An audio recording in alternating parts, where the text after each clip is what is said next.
Mean Girls 2024 was released over the weekend, and just like The Color Purple a few weeks ago, this version is an adaptation of the Broadway play, which is an adaptation of the movie which came out 20 years ago, and that is an adaptation of the book. Seriously, that really is a lot of walls. Now, if you saw my retro review of the original film that came out 20 years ago, you know how I feel about it.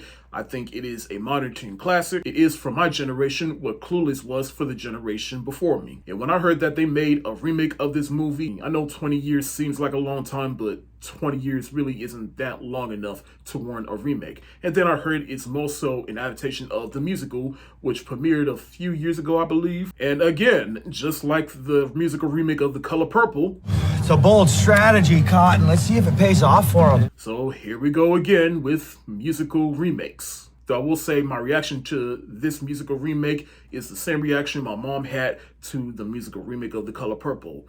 She reacted just a little bit more negatively towards that movie than I did. And I think it's more so because she was actually around when the original Color Purple came out. And that's how I am towards this movie, is I was actually around when the original Mean Girls came out. And so my attitude towards this movie was a little bit more on the negative side, especially during that first act. Like as the first act was going on, I had a bad attitude and I was like, okay, this movie really isn't selling me, and the music is fine and all, but this movie really isn't justifying in existence. And then as the movie went along, I kind of warmed up to the movie a little bit. I felt the movie really started to pick up during the second act, when the movie really started to get a move on and the plot was really started getting on. But overall, the movie follows all the same beats as the first film, with a couple of small stuff here and there changed around. But overall, it's almost the exact same plot as that original film, but in musical form. And this movie, I might say, is just a little bit toned down. And here's my attitude towards this movie and why I'm reacting to it the way I am, is because I feel like that original Mean Girls, the reason that movie has stood the test of time and it's iconic in its own right, because I feel like that movie is basically a product of its time. And I feel like putting a little bit more of a modern spin on this movie, it just doesn't really work, or it just doesn't really click with me, at least.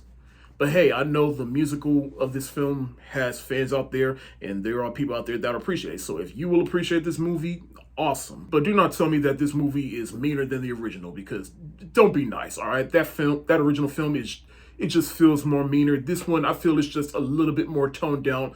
I guess mainly because this movie is for the Gen Z generation. I don't mean that in a negative way. I mean, this movie was basically made for modern audiences, and it does have a modern spin on it with social media, TikTok, Snapchat, any form of social media, and whatever the kids are into these days. This movie was basically made for them. This movie really just wasn't made for me, and that is completely fine. I still have the original. Though I will give the movie credit because it does have a Broadway feel to it. After all, I feel the directors of this movie, I think they have a background in theater, but it does feel like I'm watching the Broadway play.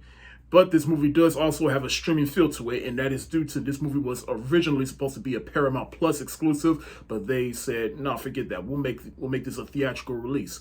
And I felt that was kind of a mistake. This movie would have been just fine on Paramount Plus. Now, as for the cast, Katie this time is played by Agori Rice, who you may have seen in other movies. She was Ryan Gosling's daughter in the movie The Nice Guys, in which I thought she was good in. And then, of course, she plays Betty Brant in the Tom Holland Spider-Man movies.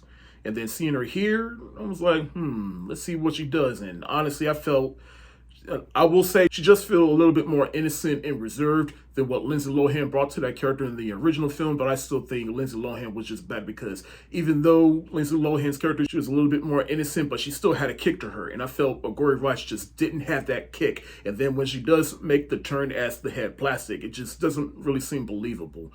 And you just feel like she's a bit of a pushover, and everybody else in the movie is just larger than life, and she is just not. Regina George is played by Renee Rapp, who actually played that character in the Broadway play, and I think she's one of the few people that carried over from the Broadway play. I will say I was a little bit negative about her in the beginning when she first came on, because I did not see the Broadway play.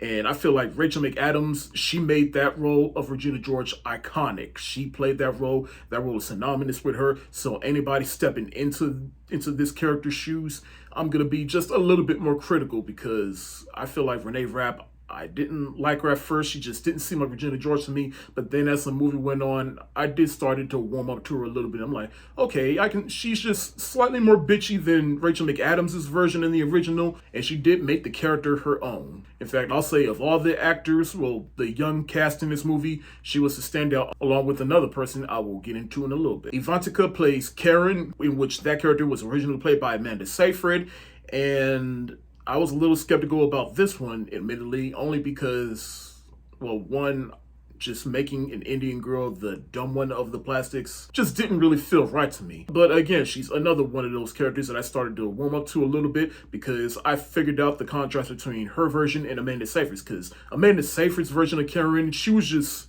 dumb, whereas Ivantika, she wasn't really dumb. She was just ditzy as hell. And she had one of my favorite music numbers in the movie, which was an ode to sexy Halloween costumes. And I felt that was creative and it worked. Bebe Wood plays Gretchen, which was originally played by Lacey Chabert. And of all the main girls, I'd say she was probably the weakest. I mean, she's just about on par with Lacey Chabert's character as far as how the character is supposed to be presented, but overall, I still prefer the original version. And this girl here, she didn't really do it for me. Janice, which is a character I totally forgot to mention in my review of the original film, that role was originally played by Lizzie Kaplan, to which real quick I will say I felt she was great in that original film. But this time she is played by Ali Kavalu, who you may know as the voice of Moana. And I know she's done other stuff here and there outside of Moana, but this is really the first movie I've seen her in outside of Moana where she really gives a chance to showcase her talent, both as a singer and an actress. I thought Lizzie Kaplan was good in the original film, but I think Avali Kavalu, I felt her version was just slightly better, because with her and her gay friend, they also serve as the narrators for this movie.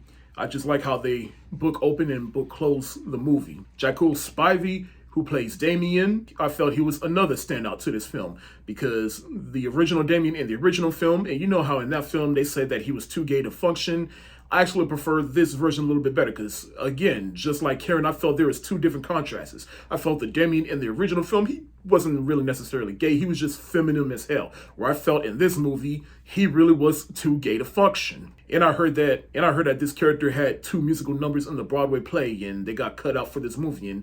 And would have been curious to see what those music numbers would have been like. But overall, Jack Hill, he definitely brought this movie to life, and he brought some personality to this film.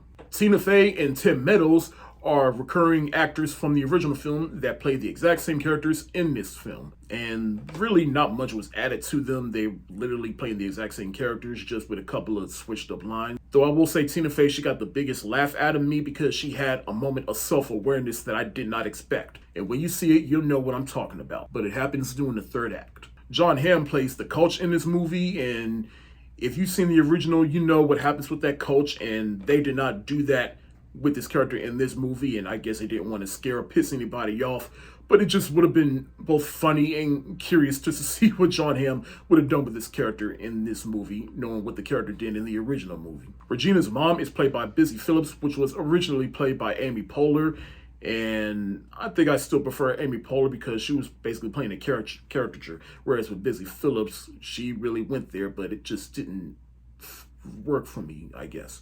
But she does look like Renee Rapp, though, that's for sure. The lady that plays Katie's mom, I am blanking on her name. I think it was Jenna Fisher, I believe. Forgive me. But she's from The Office, and I don't see her in anything outside The Office, but it was a little bit cool to see her in this movie and see that she can still get work.